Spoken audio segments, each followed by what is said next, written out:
ले यार, दुनियादारी छोड़ के मुझे बना ले यार। प्यार वाली फीलिंग तू लेके आना यार, रोमांस वाली फीलिंग तू लेके आना यार। प्यार वाली फीलिंग तू लेके आना यार, रोमांस वाली फीलिंग तू लेके आना यार।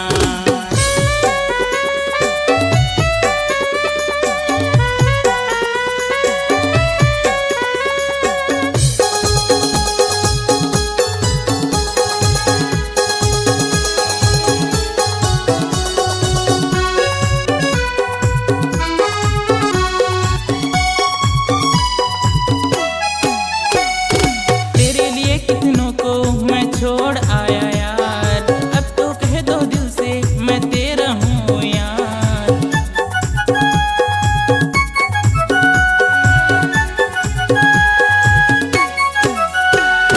तेरे लिए कितनों को मैं छोड़